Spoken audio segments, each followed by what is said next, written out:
cómo avanza el año y aclara más temprano. ¿Cómo le va? Bienvenido. Ahí están las calles de Santiago.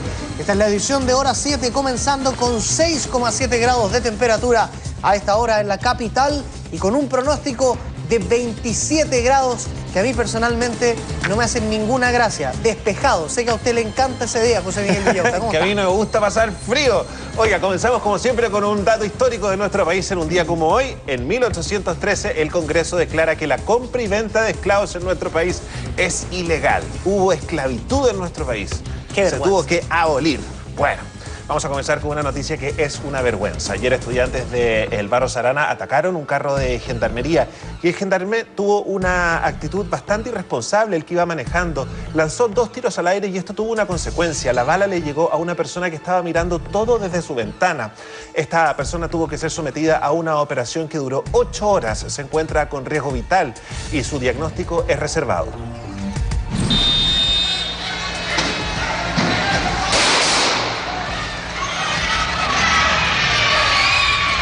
En el centro de Santiago, el cabo segundo Jorge Retamal Segura iba manejando un carro de gendarmería con dirección a la Corte Suprema cuando se encontró con un grupo de estudiantes del Internado Nacional Barros Arana, quienes comenzaron a atacar el vehículo rompiéndole los vidrios apedreados. Fue en ese momento que el funcionario realizó 2 disparos al aire, hiriendo a Ángelo Estrada, de 21 años, quien se encontraba mirando desde una ventana de su departamento lo que sucedía con la marcha. Se enfrentaron aquí con los carabineros todo y justo por el tránsito que venía, al medio quedó un furgón de gendarmería. Y bueno, los estudiantes se fueron encima, le empezaron a golpear, a quebrar los vidrios, todo, y el conductor se sintió medio alcanzado y quiso repeler, sacó su pistola, pasó bala y disparó hacia arriba. Sin bajarse. Sin bajarse. Y disparó 2 tiros. A mí no me cabe la menor duda que el funcionario después que dispara no se percata de esta situación, porque el funcionario se va al sitio del suceso. Y en forma posterior nos llaman a nosotros y descubrimos que hay un lesionado a bala.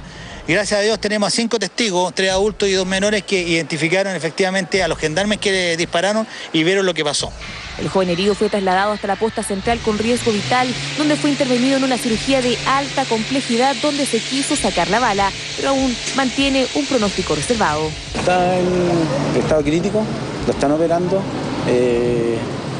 están esperando la evolución, que salga la operación y esperar, porque en realidad el médico nos dijo que podíamos pasar de todo en este instante. Es un hecho lamentable, un joven de 21 años que ingresó aproximadamente a las 15:30 a nuestro hospital. Ingresó grave al box de reanimación. A su llegada se le estabilizó, se le estudió con imágenes, se le hizo diagnóstico rápidamente y luego de ello fue llevado a pabellón inmediatamente, aproximadamente a las 16 horas. El paciente está todavía en pabellón. Se le está realizando una cirugía compleja. Es un joven ejemplar, un joven muy buen estudiante. Bueno, lamentamos mucho. Mientras la institución comenzará una investigación interna y el gendarme que realizó los disparos fue detenido por carabineros y será llevado al 7º Juzgado de Garantía de Santiago en calidad de imputado. Y me he entrevistado con algunos testigos del hecho y hay también, entiendo que ustedes la deben haber observado, hay una grabación que ya está, digamos, en los medios, está en que se puede observar claramente la circunstancia en que se produjo el hecho. Desde nuestra perspectiva está más o menos claro que hubo un actuar, digamos, poco cuidadoso por parte del gendarme al utilizar su arma en esta circunstancia. Un grave accidente por una bala perdida que tiene en estos momentos a un joven luchando entre la vida y la muerte. A ver, ¿cómo puede ser posible que un gendarme responda de esa manera, con 2 tiros al aire en un lugar donde hay edificios? Hay que ser, discúlpenme, bastante tonto para disparar al aire en un lugar donde puede haber gente a la cual le llegaría esa bala como sucedió. Y si se ven las imágenes, el tiro tampoco está al aire. El tiro es en 45 grados. ¿Cuál es la educación y la preparación profesional que están recibiendo los gendarmes, sobre todo cuando se encuentran afuera de los recintos penitenciarios? Hay un buen punto para tocar ahí, es la profesionalización de una persona que, claro, en una situación compleja, en una situación de estrés, la resuelve realmente pésimo y la resuelve con consecuencias trágicas. Pronto vamos a estar con Bárbara Antillanca, con nuestra unidad móvil en la posta central. Allí se está a la espera de un parte médico para saber de la evolución de este joven. Y ahora le vamos a contar de otra noticia que en su momento llamó mucho la atención porque fue trágica y además porque la justicia después tuvo una conducta que a mucha gente le pareció errática. ¿Se acuerda cuando dejaron en libertad a este joven hincha de la Universidad de Chile que le había dado muerte a balazos a un hincha de Colo-Colo? La noche del 30 de septiembre había asesinado a un integrante de la Garra Blanca llamado Claudio Lincaqueo San Martín, más conocido como El Escombro. Él es Pablo Fernández Ávila, de 23 años, quien había, y uso esa forma porque había quedado en libertad condicional porque la Corte de Apelaciones revocó esa medida. Este martes, en fallo unánime, la 9ª Sala de la Corte de Apelaciones de Santiago revocó la libertad de Pablo Ávila Méndez, de 23 años, autor confeso del crimen del barrista de Colo-Colo Claudio Lincaqueo San Martín, más conocido como El Escombro, ocurrido el pasado 30 de septiembre. La Corte acogió los argumentos de la Fiscalía Oriente, los cuales atribuyen a Pablo Ávila la consideración de ser un peligro para la sociedad, lo que significará que el imputado pase a prisión preventiva en una cárcel de alta seguridad. De acuerdo a las indagatorias del Ministerio Público, el sujeto actuó de manera premeditada, ya que antes de cometer el crimen concurrió a su domicilio a buscar el arma que luego utilizó para atentar contra Lincaqueo. La Fiscalía formalizó a Pablo Ávila por los delitos de homicidio calificado, homicidio frustrado y homicidio en grado de atentado. Creemos que se ha restablecido el imperio del derecho. El tribunal, en fallo unánime, es decir, 3 votos contra 0, estimó que había 3 delitos de homicidio calificado y que el imputado tenía participación en esos delitos y además que este señor es considerado un peligro para la seguridad de la sociedad. Se hizo mucho hincapié en el alegato respecto de la existencia de vulneraciones de derechos fundamentales y de garantías, tanto al momento de la detención como del traslado, y los vicios que existen en el procedimiento. Pese a los antecedentes, la jueza de garantía Natacha Ruz no otorgó una orden de detención en su contra por considerar que no había riesgo de fuga, además que el sujeto había colaborado con la investigación. Luego, durante la audiencia de formalización, la magistrada Valeria Vega tampoco accedió a dejarlo en prisión preventiva al considerar que no existían pruebas suficientes para acreditar su responsabilidad en los hechos y lo dejó con las medidas cautelares de firma quincenal y arraigo nacional mientras duraba la investigación. El caso causó revuelo nacional y hasta el presidente Sebastián Piñera llegó a hablar de una reforma a la reforma procesal penal debido a las malas decisiones tomadas por las juezas del 13º Juzgado de Garantía de Santiago que lo dejaron en libertad. Se cumple ahora un nuevo capítulo en esta historia, esta vez con Pablo Ávila tras las rejas. Muñeca Brava es el apodo de una mujer que se hizo conocida luego de que asesinara a 2 hombres en su domicilio. Esta mujer tiene una larga historia policial que llegó a su fin luego de que secuestrara a un menor de edad y lo torturara por 3 horas. Ahora enfrenta 25 años de cárcel. La loca carrera criminal de Caroline Alarcón Núñez concluyó este lunes de la peor manera para ella. 25 años de cárcel le esperan después de ser acusada de secuestrar y torturar por más de 3 horas a un menor de 16 años. Un hecho que se suma a otros tantos que se vienen arrastrando desde el año 2007, luego que la Muñeca Brava diera muerte a balazos a 2 delincuentes al interior de su domicilio en la comuna de Puente Alto. Todo se inició en febrero del mismo año, cuando Yerko Figueroa y Carlos Hidalgo ingresaron a su domicilio con la intención de hacerle una mexicana. La mujer, al ver a los 2 hombres, percutó más de 19 disparos en defensa propia, según ella, falleciendo ambos antisociales en el lugar. Los rastros de sangre en el suelo demuestran la frialdad de la denominada Muñeca Brava, quien tuvo que cumplir 3 años de libertad vigilada. Pero los familiares de los 2 muertos juraron venganza y la policía tuvo que resguardar su integridad. Sin embargo, estar alejada de sus 2 hijos era un calvario para ella, por lo que decidió violar esta norma y escapar del recinto en pleno centro de Puente Alto. La policía la capturó una semana más tarde y luego se le perdió otra vez el rastro. Su abogado en aquella época, Diego Montesinos, explica el escape de Caroline. Tenía la comisión civil, a veces venían detectives y parece que ellos le explicaban dentro de los conocimientos de ellos en qué calidad estaba ella. Entonces eso la tenía un poco asustada, pero más que todo, yo creo que ella se fue por el tema de encontrarse aislada, sin su familia, sin sus hijos. Pero el año 2011, una de las cuñadas de la mujer sufrió una nueva mexicana y ella quiso solucionar los problemas a su manera. Secuestró a un menor de 16 años y lo torturó con electricidad durante 3 horas.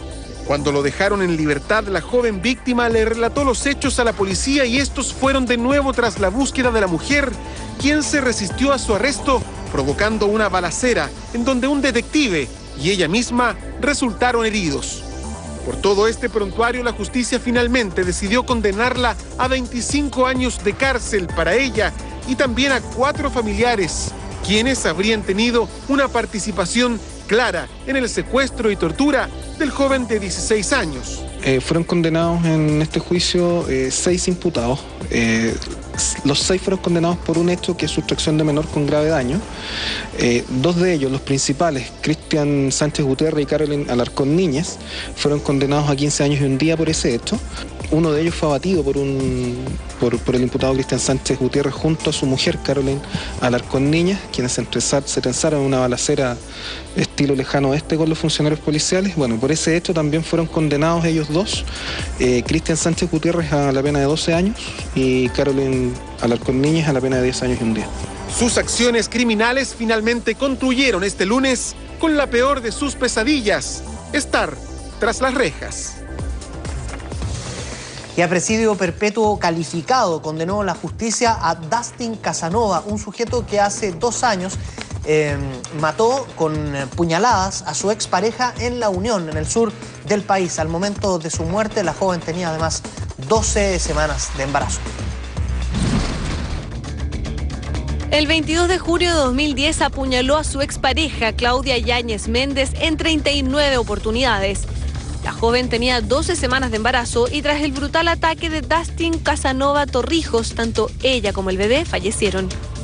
Este martes, la justicia condenó a presidio perpetuo simple al imputado, quien tras cometer el crimen enterró el cuerpo de su víctima en el patio de su casa, donde un par de días después fue encontrado por personal de la policía que respondió a una denuncia por presunta desgracia interpuesta por la familia de Claudia, quienes se preocuparon al percatarse de que la joven no fuera a retirar al hijo que tenía con su victimario al jardín, que en ese entonces tenía 2 años. De acuerdo a las investigaciones, los hechos habrían ocurrido de la siguiente manera. Ese 22 de junio, Claudia habría ido a la casa de Dustin para discutir respecto a pensiones alimenticias impagas y en medio de la pelea, el en ese entonces funcionario de la Inspección del Trabajo y expresidente de la Juventud de la Democracia Cristiana de la Unión apuñaló en reiteradas ocasiones a su víctima. Luego intentó mutilar el cuerpo para esconderlo y al no poder concretar su cometido, decidió envolverlo en una frazada, enterrarlo y luego intentó quemar los restos. El sábado 13 de octubre a la 1 de la tarde, el tribunal dictará la sentencia final en contra del autor de este macabro asesinato. Les vamos a contar ahora que es un peaje el que ha sido víctima de un robo, no un cajero automático, y lo más curioso es que fueron 3 funcionarios que trabajaban para la misma empresa los que sustrayeron 9 millones de pesos. ¿Cómo era el modus operandi? De los 3, 2 aparecieron encapuchados, el tercero se hizo la víctima, se hizo el enfermo, dejó la puerta abierta para que entraran a robar. Ponga atención porque tenemos las imágenes. 2 hombres vestidos con ropa oscura y uno de sus cómplices actuando como víctima pero apoyando el robo. Una escena común en algunos atracos pero que se revela por medio de un video de una cámara de seguridad. Los 3 integrantes de esta banda no dudaron en planificar lo que era para ellos un robo perfecto y sin errores, pero que fue desbaratado por personal de OS9 de Carabineros. Los hechos se iniciaron el mes de enero de este año. Uno de los antisociales fingió una enfermedad, por lo que dejó abierta la puerta para que entraran otras 2 personas, presuntamente desconocidas, pero que trabajaban en el mismo peaje. En el video se ve claramente cómo Israel Olate actúa como si fuera una víctima, pero se da el tiempo hasta de entregar el dinero a sus amigos ampones.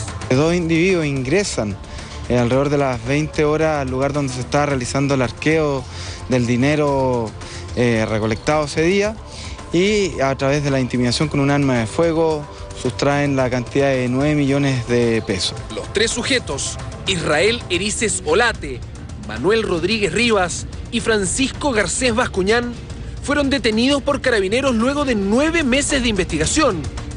Desbaratar esta banda no fue fácil. ya que la policía tuvo que probar la relación entre los tres hombres, quienes no mantenían antecedentes penales. Francisco, el líder de la banda, solo mantiene antecedentes por daños en una protesta. En lo que respecta al dinero, la policía supone que ya todo fue gastado por la banda criminal. Hay indicios de que el dinero se ocupó para lujos en la capital y en diferentes zonas de provincia, que Carabineros seguirá investigando las diferentes aristas de este robo, como el paradero del arma de fuego que se ocupó en la ocasión. Finalmente, la justicia decidió que Israel Erices, de 23 años, quedara bajo arresto domiciliario, mientras que sus amigos Manuel y Francisco quedaron en prisión preventiva, quienes fueron considerados como los líderes de la banda y los que idearon el plan para robar dinero desde su propio lugar de trabajo. Bueno, y ahora vamos a cambiar de tema y le vamos a contar de nuevos coletazos con este caso del obispo de Iquique, que usted sabe que presentó su renuncia públicamente a raíz de un caso de abuso sexual de menor por el cual está siendo investigado. Y ayer la noticia es que el Papa Benedicto XVI aceptó la renuncia a ese cargo eclesiástico del obispo de Iquique. Nos parecen de gravedad las conductas impropias que públicamente el obispo Órdenes ha reconocido.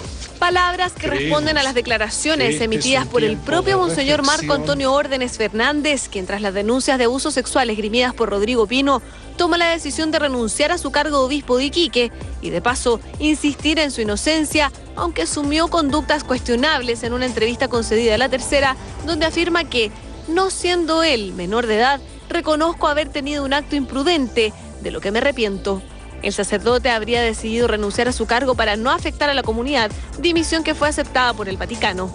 No deja de ser obispo, ni deja de ser sacerdote, no ha perdido el estado clerical, no ha pedido la dispensa, simplemente le ha presentado su renuncia al cargo de obispo de la diócesis de Iquique y esa renuncia ha sido aceptada con fecha de hoy. La denuncia de Rodrigo Pino está tanto en la justicia civil como eclesiástica, y en este último caso, Monseñor Goetz llamó a confiar en los procedimientos y en el esclarecimiento de la verdad. Confiamos plenamente en que la Santa Sede nos aportará las luces de verdad y de justicia que hoy no alcanzamos a vislumbrar. En reemplazo del obispo Órdenes, Monseñor Pablo Lizama fue nombrado como administrador apostólico sede vacante en Iquique. En tanto, la investigación continúa en espera de lo que determine la justicia respecto a la veracidad de las denuncias de Pino, así como también sobre la posibilidad de que existieran más víctimas.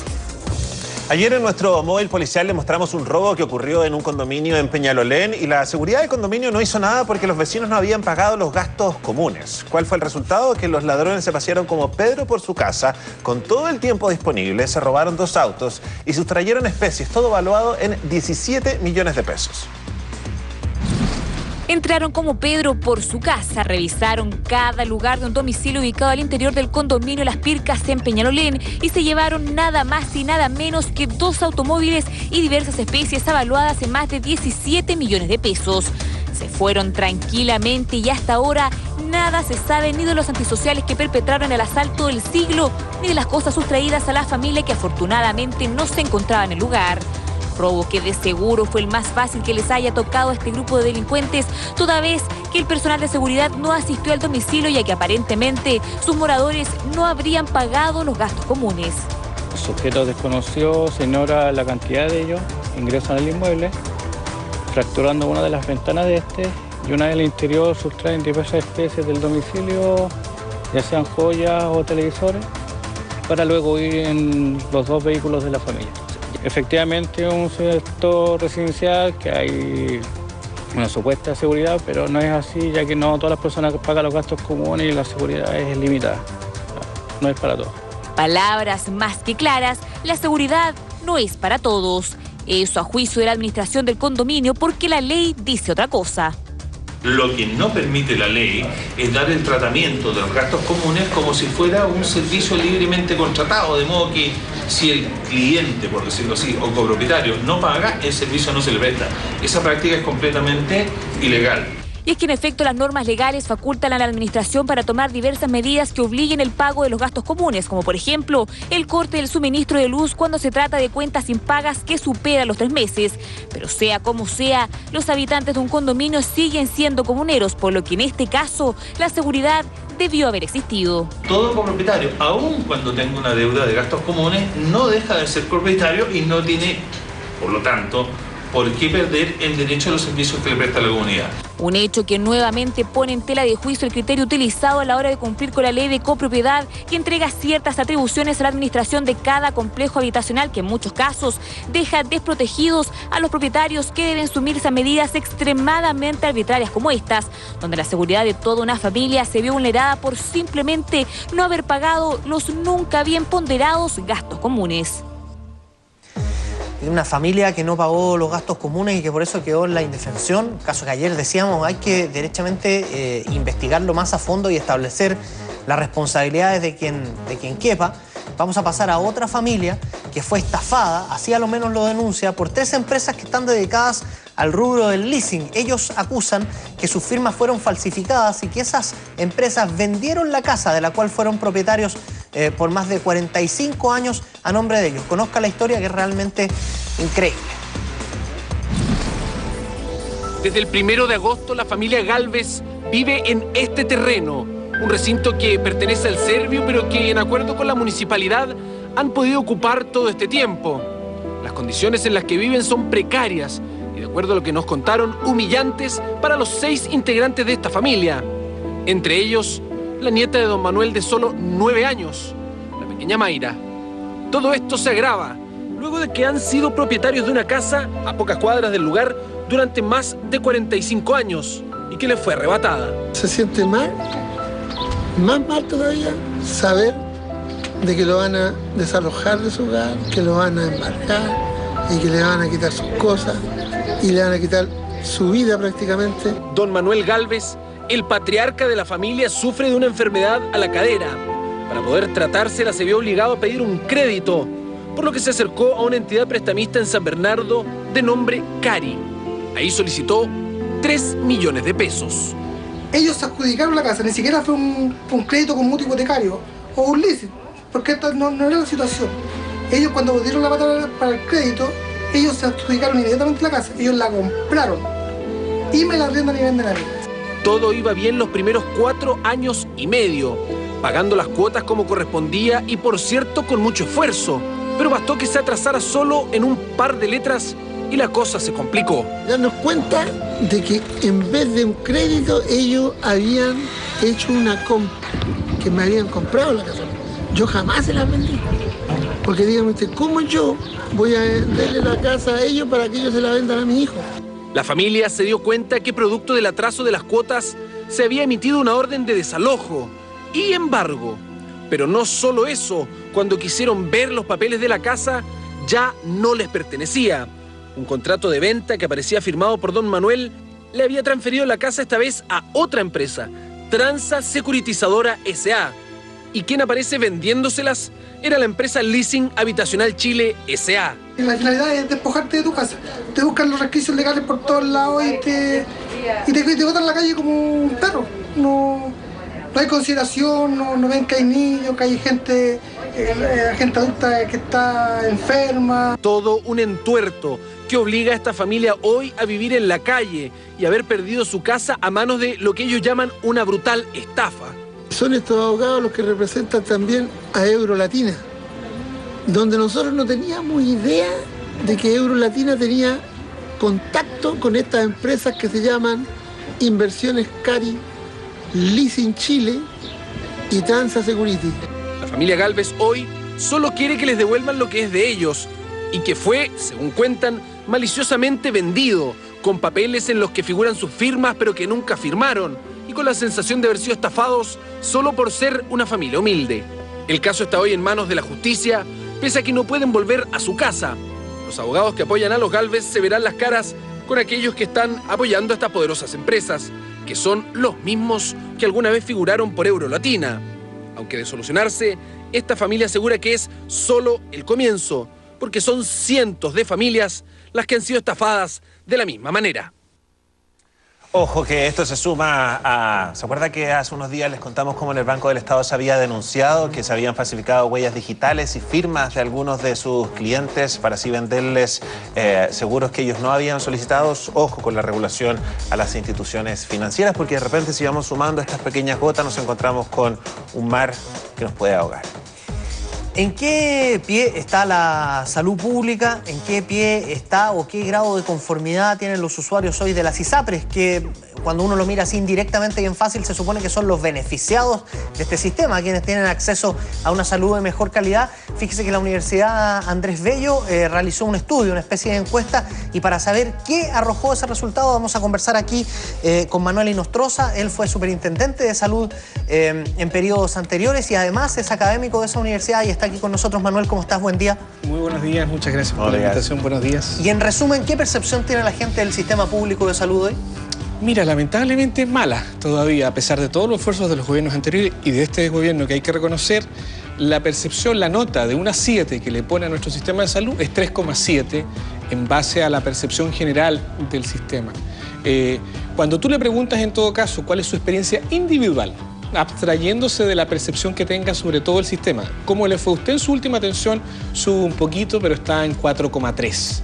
Y básicamente esto se construye porque la gente hace un distingo entre lo que es la percepción genérica del sistema de salud, que está dada por los debates, por lo que aparece en la televisión, probablemente por lo de la posta central, luego su perspectiva individual y su perspectiva de futuro. Y de hecho hemos construido como universidad 3 indicadores que le estamos haciendo seguimiento. Esta es la tercera encuesta que hacemos como Instituto de Salud Pública de la universidad. Y en el primer indicador, la percepción, como te digo, hoy día general del sistema en una escala de 1 a 100 es de 27%. Luego la experiencia individual es de un 50%, se vuelve a establecer esta diferencia entre la percepción general y la percepción individual. Y finalmente la expectativa futura no es muy buena, un 29% en escala de 1 a 100 considera que la salud va a estar un poco mejor en el futuro de lo que está hoy día. Y esos números para ti son bueno, el primero y el tercero que dijiste son bajos finalmente, pero la atención individual ellos la consideran en un 50%, ¿eso es qué? ¿Bueno? ¿Es malo? Lo que eso cuando tú lo llevas a nota te da este 4,3, o sea, en una escala de 1 a 7 te lleva esta nota de 4,3, por lo tanto es regular y habla de que si yo comparo los indicadores de los 3 años está estancado, porque la nota mejor que hemos tenido es un 4,4 y la mejor nota que hemos tenido respecto a la perspectiva individual es un 3,8. Entonces, lamentablemente, a pesar de todos los esfuerzos, del auge que se aprobó en el gobierno anterior y que se ha seguido mejorando en este gobierno, la gente probablemente por 2 razones a nuestro juicio. Una, porque los problemas del no auge, de las patologías que no están en el auge en el sector público FONASA siguen estando ahí, las listas de espera de los no auge sigue siendo un problema. Y en el caso de la ISAPRE, porque la gente percibe que lo que no es el plan auge, sino que es el plan de salud normal, entonces lo reajustan asociado, ¿no es cierto?, a los factores de riesgo, a las tablas de factores de riesgo, siguen estando ahí. Esos 2 grandes temas, no obstante los avances del auge, significan que para la percepción de la gente que la salud no ha cambiado sustancialmente y por lo tanto eso sigue siendo un desafío para los sistemas de salud, para la definición de políticas del próximo gobierno. Y Manuel, cuando se va a lo más fino de esta percepción individual de la gente, que parece ser el ítem más relevante para que la gente se haga una idea, ¿qué es lo que a la gente le molesta? ¿Es la espera? ¿Son las carencias? ¿Es que no hay medicamentos? ¿Es que no hay especialistas? ¿Dónde está la falencia más grave que la gente detecta en el sistema? Mira, el estudio nosotros lo dividimos en 3 aspectos. Respecto a la calidad del trato de la atención, en primer lugar, luego la espera y el acceso. En cuanto a la calidad del trato, la buena noticia es que respecto a los profesionales, médicos, enfermeras, la nota es del orden del 5,4, 5,3. Y por lo tanto es una buena nota. Ahí ya estamos un poco más tranquilos, quiere decir que nuestros médicos, nuestras enfermeras atienden bien. No es buena la nota. Si escucho un 5,4, 5,3, a mí mi viejo me decía que era una nota mediocre. ¿Qué Un 6 es una buena nota. Bueno, sí, el mundo es exigente, pero está bien que sea exigente. Lo que pasa es que cuando uno ha estado con notas 3 o 4, de repente viene un 5 y tanto y aparece como una buena nota, y además internacionalmente, comparativamente, cuando uno compara con otros estudios, es una buena nota. Entiendo. Ahora, sí hay mala nota cuando se trata del personal administrativo, y ahí bajamos al 4 y a veces al rojo. O sea, la calidad del trato del personal administrativo es la que la gente critica. Respecto al tema de la espera, la gente hoy día le está poniendo nota 5 también a las salas de espera. Se ha hecho una inversión respecto de la infraestructura, de las salas de espera, de la ambientación, y ahí ya la nota le pone un 5. Pero respecto a la espera para atenderse, el tiempo que tuvo que esperar para atenderse, el llegar a la especialista, ahí la nota vuelve a ser una nota roja y vuelve a ser un 3.8 o 3.4. ¿Qué es lo que pasa cuando nosotros, disculpa, vemos en las noticias esta gente que está en las camillas, en los pasillos, cuando aparecen los médicos diciendo que entre una camilla y otra no hay ni siquiera 1 metro de separación, que los papeles cochinos están ahí mismo? Eso es finalmente los medios de comunicación que están poniendo la lupa en las cosas más terribles. ¿Es una irrealidad? ¿Qué es lo que pasa con eso finalmente? No, a ver, de hecho es una realidad. Nosotros preguntamos por los dos servicios de urgencia o sistemas de urgencia que tiene el sistema de urgencia hospitalario y el sistema de urgencia de la atención primaria, que son los famosos SAPU, Servicio de Atención Primaria de Urgencia. Y de hecho cae 5 o 6 puntos la percepción de evaluación general de la población. Esto es una encuesta de 1.009 personas a lo largo de todo el país. Y baja 5 puntos la percepción positiva y aumenta la percepción negativa. Y la nota que le está poniendo una nota roja. Entonces, claramente la gente también en los servicios de urgencia, como tú señalas, está poniendo una mala evaluación. Entonces, aquí hay distintos focos, ¿eh? O sea, el tema de la calidad del personal está bien, hay que focalizarse en el tema de la calidad del personal administrativo, no asistencial. El tema de la urgencia es un tema que hay que resolver, probablemente hay que meter muchos más recursos, más ambulancias, más sistemas de información y sistemas informáticos, mejorar la red de derivación de los pacientes. Hay que hacer una inversión, probablemente discutir. Hay países en Europa que tienen sistemas autónomos de urgencia distintos de lo que es la atención hospitalaria propiamente tal. Es decir, hay hospitales, no solo un hospital de urgencia como el que tenemos, hay hospitales de urgencia distribuidos en la región metropolitana como la nuestra, o puede ser en Concepción o en Viña.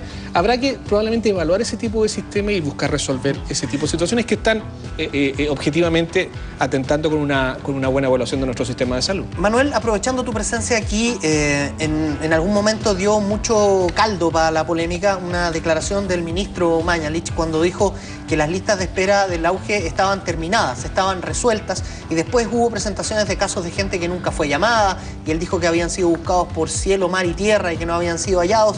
Al final, ¿qué es lo que hay ahí? ¿Hay un afán político por aparecer como una gestión más exitosa de lo que realmente hay? ¿O lo que hay es una mezquindad política de parte del adversario para decir, no, en realidad las listas se terminaron, pero hay que pegarle de alguna manera al gobierno? ¿Qué es lo que hay finalmente? A ver, yo como académico analicé los informes de la Superintendencia de Salud, el de la Contraloría y los propios del gobierno. Y precisamente llegamos a reconocer dos hechos que de alguna manera hablan de que no todas las cosas son blanco y negro y hay parte de verdad en ambos lados. Primero, objetivamente, nosotros dijimos, efectivamente, las listas de espera a marzo del año 2010 se terminaron gracias al esfuerzo que se hubo por buscar a las personas. La Contraloría ha dicho que no todas se resolvieron y algunas se resolvieron administrativamente, pero hubo un esfuerzo por resolver lo que es la lista de espera histórica. Ahora, también dije que todos los gobiernos han hecho eso. Recordar que cuando Erazo llegó de ministro en el último año, habló del plan de los 90 días, si mal no recordamos, y también resolvió en 90 días las listas de espera cuando él llegó. Ahora, lo importante es resolver la lista de espera no de lo que uno recibe, sino que de aquí para adelante, al menos respecto a las patologías auge, no se vuelvan a producir listas de espera. Y ahí nuevamente, cuando nosotros miramos el informe de la Contraloría, los informes de la Superintendencia, lo que sale a la luz y lo que salió en la ciudadanía, que va a los programas de radio, televisión y llama, es que siguen esperando personas. Por lo tanto, ahí mi opinión fue que fue un despropósito comunicacional dar la idea de que el término de la lista histórica significaba de que de aquí para adelante ya no había haber más listas de espera, lo que no es correcto, lo que no es verdad. Manuel Inostroza, muchísimas gracias por haber venido a conversar con nosotros. No, muchas gracias a ustedes. Un buen día. Buenos días. ¿Cómo estuvo la noche en términos policiales? Vamos a tener un contacto con nuestra periodista Bárbara Antillanca. Buenos días, Bárbara. ¿Qué fue lo que sucedió anoche?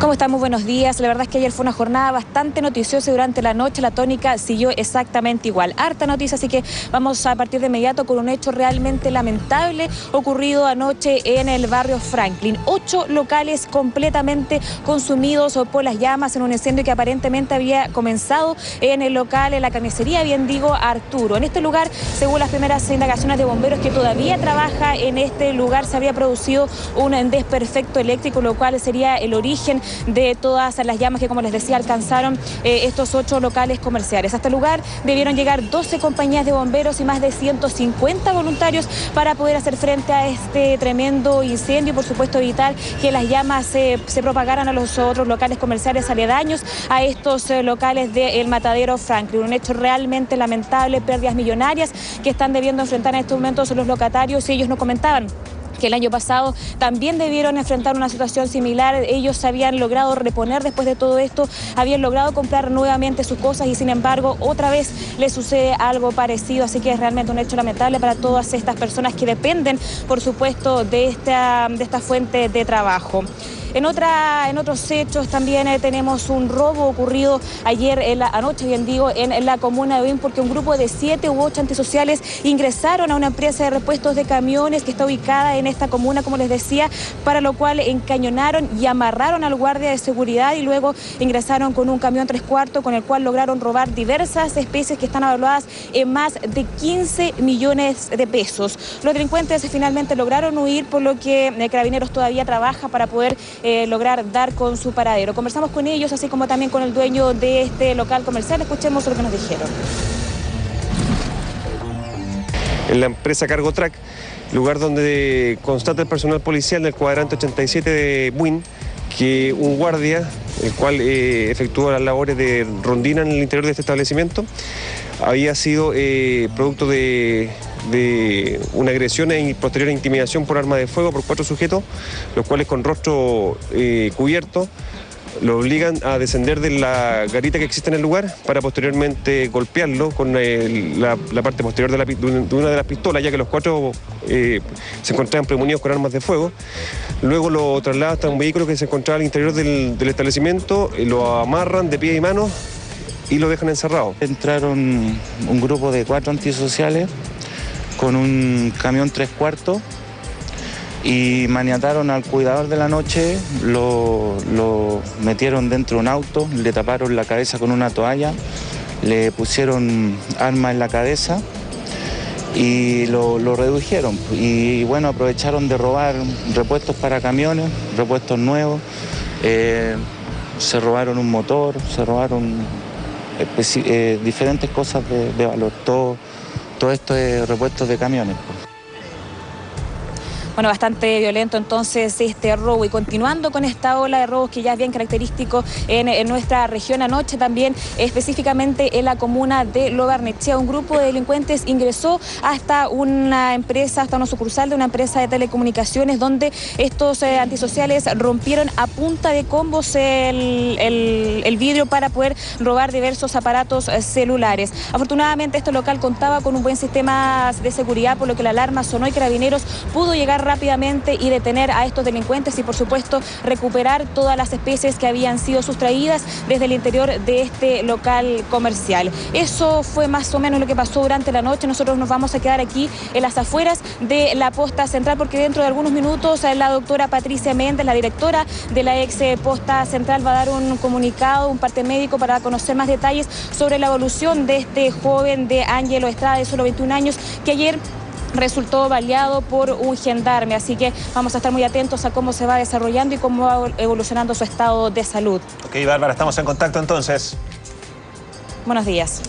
Bueno, nosotros lo invitamos a que revisemos los titulares de la prensa escrita. ¿Qué fue lo que eligió el Mercurio para llevar en su titular principal? Romney revierte ventaja de Obama en las encuestas tras buen desempeño en el debate. Si buen desempeño es derechamente mentir y darse la vuelta a la chaqueta en varios de los temas importantes. Además que dijo Romney que le iba a quitar financiamiento a Plaza Sésamo. Plaza Sésamo pertenece a la televisión pública de los Estados Unidos porque no quiere endeudarse con China.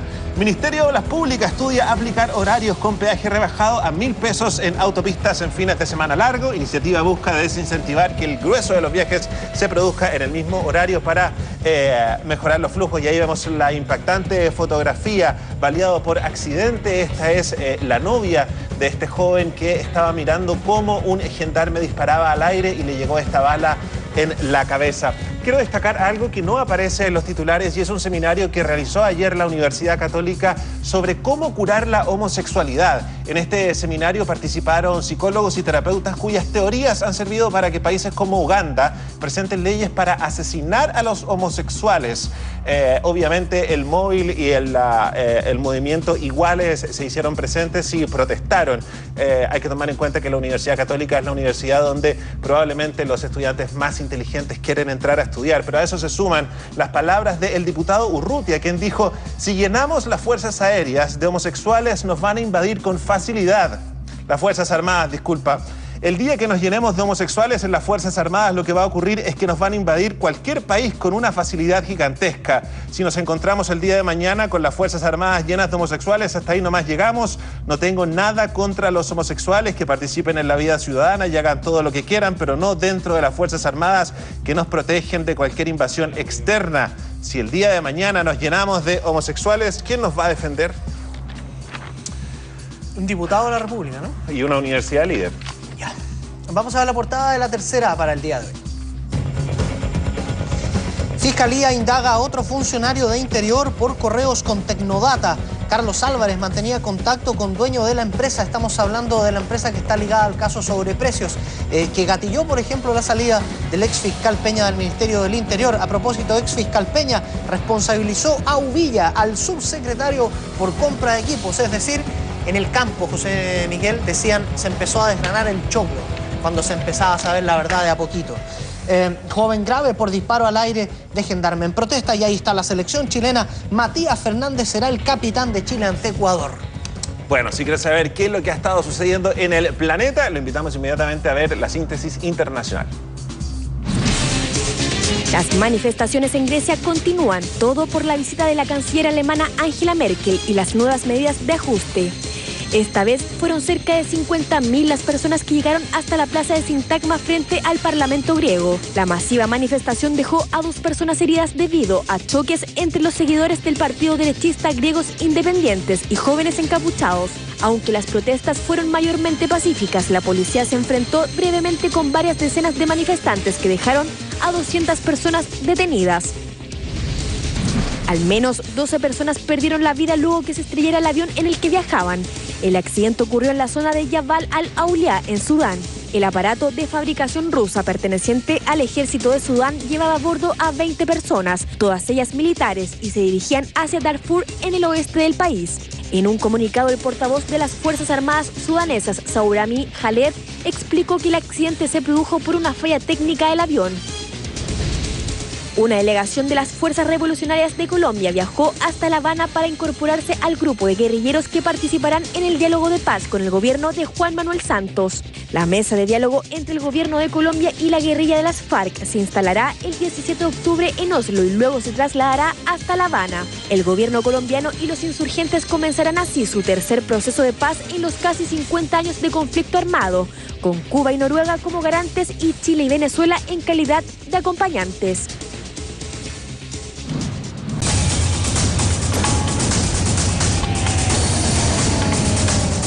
Estamos de regreso, 7 de la mañana y 43 minutos. Miraba la temperatura del momento, 7,1 grados a esta hora aquí en la capital. Y si quiere quedar bien informado respecto de lo que ha sucedido en el país, póngale atención al siguiente resumen de noticias nacionales.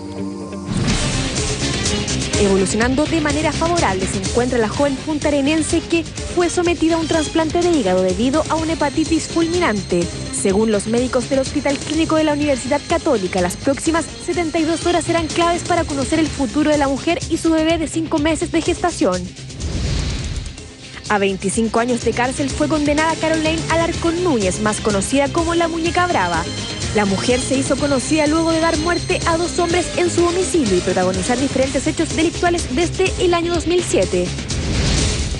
El subsecretario del Interior, Rodrigo Uvilla, presentó una querella en contra de quienes resulten responsables por los delitos de fraude al fisco y violación de secreto en el marco del escándalo de sobreprecios en la compra de equipos antidroga. En tanto, el exfiscal Alejandro Peña y el encargado de la licitación, Felipe Baeza, declararon ante el fiscal Jaime Ratamal. 3 hombres fueron detenidos por efectivos del OS9 de Carabineros luego que perpetraran un robo a un peaje en Lampa durante el mes de enero. Los integrantes de la banda robaron 9 millones de pesos y trabajaban para la misma empresa del peaje. Mientras el Vaticano aceptó la renuncia del Monseñor Marco Órdenes al obispado de Iquique, el presidente de la Conferencia Episcopal, Monseñor Alejandro Goy, calificó de impropias y graves las conductas que hasta el momento ha reconocido el sacerdote. A presidio perpetuo calificado condenó la justicia a Dustin Casanova, sujeto que hace 2 años asesinó a puñaladas a su expareja La Unión. Al momento de su muerte, la joven tenía 12 semanas de embarazo. Con un fallo unánime, la 9ª Sala de la Corte de Apelaciones decidió revocar la decisión tomada la semana pasada por el 13º Juzgado de Garantía de Santiago, que dejó en libertad y confirma quincenal al barrista Pablo Ávila, quien es el autor confeso del homicidio contra Claudio Lincaqueo. Bueno, y ahora vamos a seguir comentándole algo que ya habíamos anunciado ayer y que tiene que ver con estos brotes o estas apariciones de casos de meningitis meningocócica que preocupan particularmente a los padres de los niños pequeños, que son una especie de víctimas recurrentes de esta enfermedad. La idea, según algunos expertos, es mantener la calma, primero para que la gente se enfoque en detectar bien los síntomas, por ejemplo, en que usted sepa reconocer cuando algún hijo suyo podría ser víctima de una meningitis, pero también para que no suceda lo que pasó hace algunos días, cuando se agotó la vacuna que básicamente debería estar reservada para los niños menores de 4 años. Se trata de la meningitis meningocócica, que esta vez generó una nueva cepa llamada W135, que sería la causante del aumento de un 45% de dicha patología. Los niños se pueden ver más apagados, con tendencia al sueño, podría haber incluso cuadros como de agitación, distintas variantes en lo neurológico. Una enfermedad que no significa mayor peligro para un porcentaje importante de quienes se exponen a la bacteria, sin embargo otros podrían desarrollarla con consecuencias bastante más preocupantes. Y eso sí tiene este potencial de transmisión persona a persona. Y en ese contexto es que uno ve todo este fenómeno publicitario y de conductas de tratar a los contactos, aislar a los enfermos, etc. Pero solo estamos hablando de esa meningitis en exclusivo y hay que eliminar todas las otras meningitis que no son de transmisión persona a persona. Un brote relativamente normal según los expertos que responde a los ciclos comunes de enfermedades bacteriológicas como por ejemplo la influenza o el coqueluche. Es decir, probablemente el próximo año no debamos enfrentar un aumento en el contagio. El asunto es que con el sobrealarmismo generado, muchos adultos decidieron aplicarse la vacuna agotando las dosis en diversos centros hospitalarios, provocando un real problema, ya que los niños menores de 4 años que sí son potenciales portadores y transmisores de la bacteria no están siendo vacunados como deberían. Aún así, el Ministerio de Salud asegura que ellos cuentan con una reserva de dosis suficiente como para aplicarlas en caso de ser necesario. Las clínicas, en tanto, deberán solicitar sus propias dosis, que bordearán los 38.000 pesos que deberán desembolsar quienes realmente lo requieran. Probablemente uno diría que aquellos que tienen niños menores de 4 años quizás son los que más se benefician de recibir esta vacuna. Nuestro interés es tener todas las herramientas disponibles cuando sea necesario utilizarlas, pero en este minuto las herramientas que estamos utilizando son las que corresponden, son las que han dado resultados a nivel latinoamericano en otros países y son las que entendemos son útiles. Así las cosas, lo importante es, primero, estar atentos a si sus hijos presentan algún decaimiento, fiebre, vómitos explosivos y problemas respiratorios.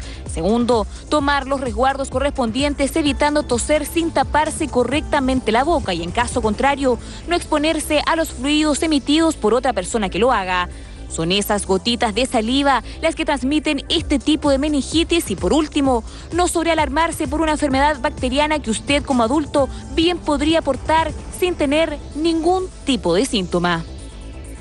El presidente Piñera y el señor Hinspeter siempre hablan de la guerra en contra de las drogas. En el Ministerio del Interior, el ministerio del señor Hinspeter compraron equipos para luchar contra las drogas y pagaron un precio 4 veces más alto. Esto porque existiría una comisión de un 7%.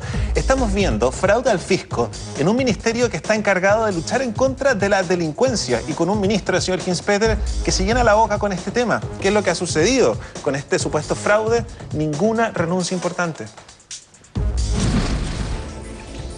Querella anunciada por los delitos de fraude al fisco y violación de secreto contra quienes resulten responsables que hoy se concretó. Acompañado por el abogado Luis Hermosilla, el cuestionado subsecretario del Interior, Rodrigo Villa, llegó hasta el 7º juzgado de garantía para personalmente estampar la denuncia y reiterar el compromiso de su repartición para hacer todo lo necesario en pos de esclarecer y sancionar a los eventuales responsables del intento de pago de sobreprecios. A mí me interesa, y lo hemos dicho reiteradas veces desde el día viernes pasado, a mí me interesa que la justicia, la fiscalía, llegue a buen puerto. Querella presentada por el subsecretario que, a decir de los propios funcionarios del Ministerio del Interior, para nada lo eximen de su responsabilidad. Hasta la Contraloría llegaron algunos de sus trabajadores para solicitar la suspensión de Rodrigo Villa mientras dure la investigación. Si aquí lo que se está haciendo es una coordinación de una defensa judicial para el subsecretario no nos parece. Yo estoy tranquilo, creo que he sido la persona que ha actuado de manera proactiva para entregar, ¿no es cierto?, todos los antecedentes a las distintas instancias. Cuestionamiento que se sumó a los realizados por sectores de la oposición y que fueron rechazados categóricamente por los timoneles de RN y la UDI. En medio de los cuestionamientos y eventuales responsabilidades políticas, los ahora exfuncionarios del Ministerio del Interior, Alejandro Peña y Felipe Baeza, prestaron declaración ante el fiscal de la Unidad de Delitos de Alta Complejidad, Jaime Retamal, a cargo del caso. Y tal como consta en la documentación pertinente, no he tenido ninguna intervención directa en este proceso. Cada uno actúa en consecuencia. Yo, en mi parte, consideré importante asumir casi una responsabilidad solidaria o responsable en cuanto al mando, una responsabilidad política, pero de las demás personas cada uno toma las decisiones que en su conciencia y el derecho corresponden. Investigación en curso en la cual los dos únicos afectados por el escándalo aseguraron estar tranquilos, mientras el dueño de Tecnodata, Alfredo Yacomán, empresa involucrada en la licitación, aseguró nunca haber pagado comisiones, además de no conocer al ex jefe de la División de Estudios del Ministerio, Alejandro Peña. Sí, hay algunas cosas que todavía quedan dando vuelta en este caso. Escuchábamos atentamente en esa nota al ex fiscal Peña decir y explicar por qué él renunció, con qué tiene que ver el hecho de la solidaridad, las responsabilidades. Sin embargo, hay una parte de lo que él dice que de alguna manera pasa colado. Él dice que el subsecretario Uvilla fiscalizaba en su condición todos los contratos que se firmaban. Todos esos contratos tenían supervisión de Uvilla. A mí me sigue pareciendo, y ni siquiera voy a exigir aquí, ni me compete hacerlo, que él tenga que renunciar. Pero lo que yo no entiendo es cómo se contrata a un abogado tan destacado como Luis Hermosilla para que lo primero que diga es que el subsecretario Uvilla es una víctima. Si el gobierno, a través de su vocero, lo único que ha dicho es que harán una investigación y que van a transparentar todo y que se tiene que saber la verdad, y de entrada nos dicen que Uvilla, encargado de fiscalizar y de conocer estos contratos, es una víctima. Yo no me lo explico. Bueno, yo tampoco me explico cómo hay fraude al fisco en un ministerio que se encarga de la delincuencia. Perdone, y tampoco me explico por qué el Consejo de Defensa del Estado no es el encargado de estar de cabeza en esta investigación y defender a la gente, porque es un abogado externo.